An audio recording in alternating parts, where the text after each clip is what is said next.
Back to the channel. This is Asnahan and hope you all are doing well.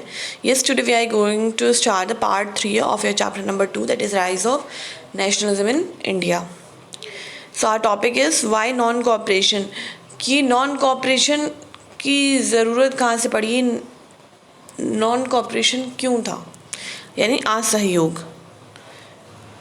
In his famous book Hind Swaraj, जो कि 1909 में महात्मा गांधी ने लिखी थी, उसमें उन्होंने डिक्लेयर करा ये बुक के अंदर कि जो ब्रिटिश रूल था जो हमारी कंट्री में आया या इस्टेब्लिश हुआ इन इंडिया, तो कैसे हुआ, with the cooperation of India. Indians की साथ की वजह से हुआ. जब इंडियन ने कोऑपरेट करा तभी ब्रिटिशर्स को मौका मिला. ब्रिटिशर्स का किसी न किसी ने साथ दिया या किसी न किसी ने उनके लिए वो सिचुएशन आरामदेह बनाई कि वो ईजिली एंटर हो पाए इंडिया में. And had survived only because of this cooperation. और इसलिए वो सर्वाइव कर पाए कंट्री के अंदर, क्योंकि बहुत से लोग थे जो चंद पैसों के खातिर बिक चुके थे, उनके जॉब्स कर रहे थे, तो इसलिए वो उनको सारी बातें बताते थे इंडिया के बारे में, और वो जो है इतने टाइम सर्वाइव कर पाए. क्योंकि अगर वो सिर्फ अकेले होते तो कभी भी सर्वाइव नहीं कर पाते हो. If Indian refused to cooperate, British rule in India would collapse within a year and Swaraj would come. कह रहे हैं अगर इंडिया जो है वो इंडियंस जो थे वो मना कर देते ब्रिटिशर्स को कोऑपरेट करने के लिए, साथ देने के लिए, तो उनका जो रूल था इंडिया के अंदर वो बिल्कुल एक साल के अंदर ही कोलैप्स हो जाता, टूट जाता, और वो हमें जो है आज़ादी तभी मिल चुकी होती. बट बहुत से लोग थे हमारी साइड के जो उनसे मिले हुए थे इंडियंस, तो इस वजह से हमें जो ये स्ट्रगल थी हमारी ज़्यादा चली और आज़ादी लेने में हमें टाइम लग गया. How could non cooperation become a movement. Non cooperation एक मूवमेंट कैसे बना, तो Gandhi ji propose that the movement should unfold in stages. Gandhi ji ने क्या कहा कि एक मूवमेंट जो है वो स्टेजेस में आना चाहिए. It should begin with the surrender of titles that government awarded. सबसे पहले जो भी गवर्नमेंट ने टाइटल दिए हैं किसी को भी, उन्हें वो टाइटल या अवार्ड वापस करने हैं. And a boycott of civil services. और जो भी सिविल सर्विसेज वो कर रहे हैं गवर्नमेंट जॉब्स, उसको भी बॉयकॉट करना है. Army, police, courts and legislative council, school and foreign goods, इन सारी चीज़ों को बॉयकॉट करना है. इन सारी चीज़ों को ना यूज़ करना है, ना इन सारी जॉब्स को हमें करना है. Then in case the government use repression. फिर अगर गवर्नमेंट हमारे ऊपर रिप्रेशन करती है, हमें दबाती है, a full civil disobedience campaign would be launch.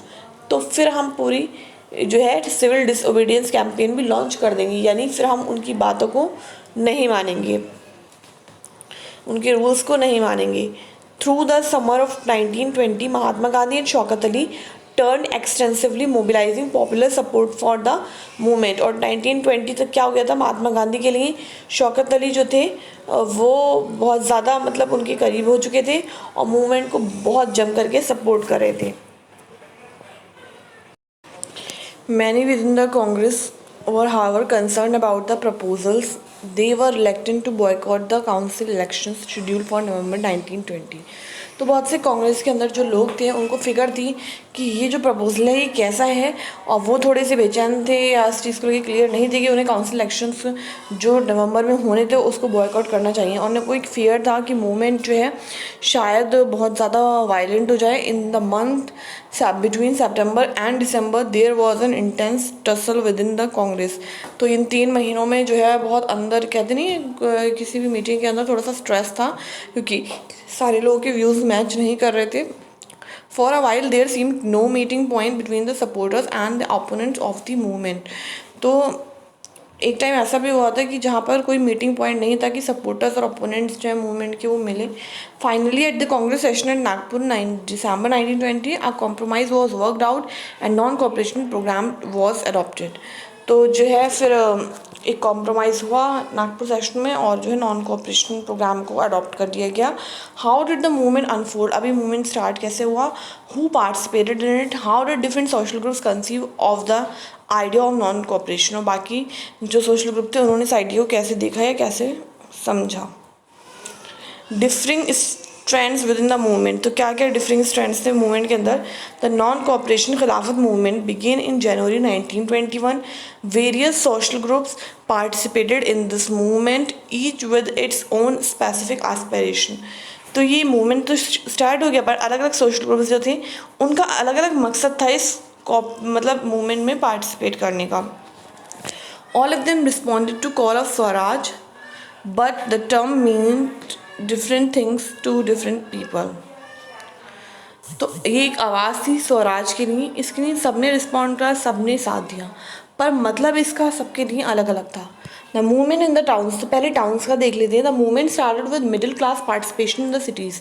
तो मिडिल क्लास जो थे वो पार्टिसिपेट कर रहे थे सिटीज़ के अंदर। Thousands of student left government controlled schools and colleges, head master teacher resigned, lawyers gave up their legal practices, the council election were boycotted in most provinces except Madras, where the Justice Party, the party of the non-Brahmins, felt that entering the council was one way of gaining some power, something that usually only Brahmins had access to. तो सब लोगों ने सब कुछ छोड़ना start कर दिया था। स्टूडेंट्स ने अपनी पढ़ाई और स्कूल्स, और जो लोग वर्कर्स थे उन्होंने अपनी जॉब्स करना छोड़ दी थी। पर मतलब काउंसिल इलेक्शंस को बॉयकॉट कर दिया गया था हर जगह, सिवाय एक मद्रास के, जहाँ पर एक जस्टिस पार्टी थी जो कि नॉन ब्राह्मण्स की पार्टी थी, और उनको लगा कि भाई वो एंटर कर जाते हैं काउंसिल में इलेक्शंस में और वो जीत जाएंगे और पावर उनको मिल जाएगी, जिसकी पावर, जो पावर पहले ब्राह्मण्स के पास थी। The effect of non cooperation on the economic front were more dramatic. तो ये जो इफेक्ट थे इसके, मतलब ये थोड़े ड्रामेटिक थे। Foreign goods were boycotted, liquor shops picketed. तो फॉरेन गुड्स यानी जो बाहर से सामान आता है उसको भी बॉयकॉट करा लोगों ने। लिकर शॉप्स यानी दैट अल्कोहल शॉप्स को पिकेट कर दिया गया। पिकेट यानी अ फॉर्म ऑफ डिमॉन्स्ट्रेशन और protest by which people block the entrance to a shop. मतलब अब उस शॉप पे कोई नहीं जाएगा, उसे बंद कर दिया गया। And foreign clothes burned in huge bonfires, आग लगा के, मतलब सारे जितने भी फॉरेन के कपड़े थे उनको भी जलाया गया। The import of foreign clothes half between 1921 and 1922। तो इससे क्या हुआ, जो फॉरेन के कपड़े हमारी कंट्री में आते थे उसकी जो क्वांटिटी थी वो अब हाफ हो गई। Its value dropping from 102 crore to ₹57 crore, इतनी कम हो गई। In many places, merchants and traders refused to trade in foreign goods or finance foreign trade. तो बहुत से जो व्यापारी थे उन्होंने कहा कि हम फॉरेन गुड्स का व्यापार नहीं करेंगे। As the boycott movement spread and people begin discarding imported clothes and wearing only Indian ones, production of Indian textile mills and handlooms went up. अब जैसे कि लोगों ने बाहर के कपड़ों को मतलब बेचने से, खरीदने से मना कर दिया, तो इससे क्या हुआ, जो इंडिया का कपड़ा था उसको थोड़ा, जो इंडिया की मिल थी, कपड़े की मिल्स, वो जो है अब ऊपर जाने लगी, उनका प्रोडक्शन भी बढ़ गया और उनका जो था प्रॉफिट भी बढ़ने लगा। But this movement in the cities gradually slowed down for a variety of reason. पर बाद में ये थोड़ा धीमा पड़ता गया जो मूवमेंट था, क्योंकि khadi cloth was often more expensive then mass produced mill cloth and poor people could not afford two by it.